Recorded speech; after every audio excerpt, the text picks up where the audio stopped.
Hola, estudiantes. Welcome to Palabras Afirmativas y Negativas, affirmative and negative words. So here is a list of affirmative and negative words in Spanish. We have already covered numbers 1, 2, and 3, and you can look and see how these words are opposites.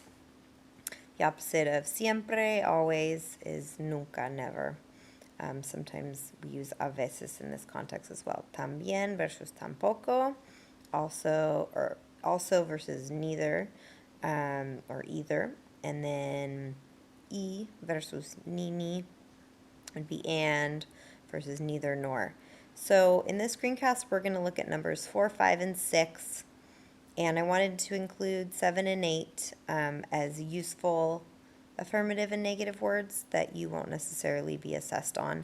So pause the screencast and copy down this list, and then as we look at each of these words and break down what they mean, I want you to see if you can define them on your paper and write an example in your notes before I give you the English. Okay, so our first palabra afirmativa es ¿quién es? Es alguien. No sabes quién es, pero es alguien. It's someone. Alguien es someone. So what's the opposite? Palabra negativa. ¿Quién es? No es nadie. No hay nadie en la casa de Juan. So no one.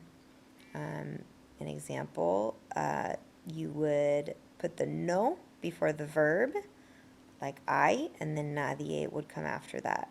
There isn't anyone, or there's no one. Our next palabra afirmativa, ¿qué hay en la caja? Hay algo. No sabes qué hay, pero hay algo. There's something in the box, but you don't know what it is. But there's something. So what's the negative? You probably already know this one. ¿Qué hay en la caja? No hay nada. En la caja no hay absolutamente nada. Okay, next one. Afirmativa. ¿Cuántos estudiantes hay en la clase? En esta clase hay muchos estudiantes, o todos los estudiantes. En esta clase hay 3, hay pocos estudiantes. Pero en esta clase, 13 por 30, hay algunos estudiantes. Hay algunos, ni muchos ni pocos. So there are some, right? So what's the opposite? ¿Cuántos estudiantes hay en la clase? Muchos, pocos. No hay ningunos estudiantes, or no hay ningún estudiante. No hay ningunos, ni muchos, ni pocos, ni algunos, cero. So none, not any.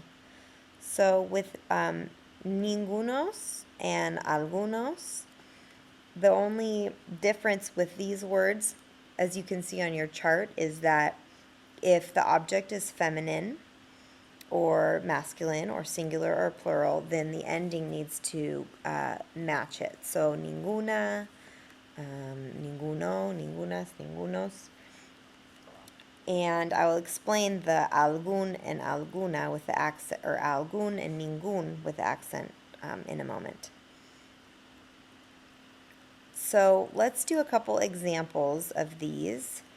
Again, pause your screencast and see if you can look at these sentences and plug in the correct affirmative word based on those bold words, the numbers 4, 5, and 6 on your list that would best fit in these contexts.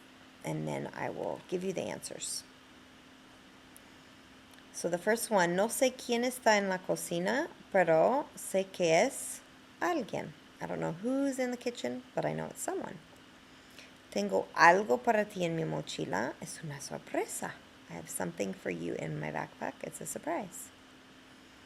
Algunas de las chicas fueron a la fiesta de cumpleaños, otras no fueron. Some of the girls went to the birthday, some didn't. Quiero visitar Chile algún día. I want to visit Chile someday. Okay, let's look at some negativas. Again, pause your screencast, see if you can get some of these without my help. The first one, anoche me quedé en casa, no fui a ningún lugar. I didn't go to any place. So if you notice from the last slide, algún día and then ningún lugar, that's the masculine form. Now you would use alguna or alguno and ninguno if you didn't have the object next to it. So there'll be an example of that later on this slide. No, señor Isorn, no hay nadie en la oficina. There's no one in the office. Ayer yo no hice nada interesante, solo trabajar. Y Luis quiere beber un refresco, pero no hay ninguno. So this is the good comparison to the first one, because in this sentence right here, we use ninguno instead of ningún with the accent, because in this one, we already know we're talking about a refresco. Luis wants to drink a soda, but there aren't any. You don't need to say, but there aren't any refrescos, sodas. So we put the O at the end. Whereas in this case, I didn't go to any place, nowhere. Since we have the place here, the noun, then we use the U with the accent and we don't put the O at the end. So it just has to do, the ningún versus ninguno has to do with if you're putting the object right afterwards.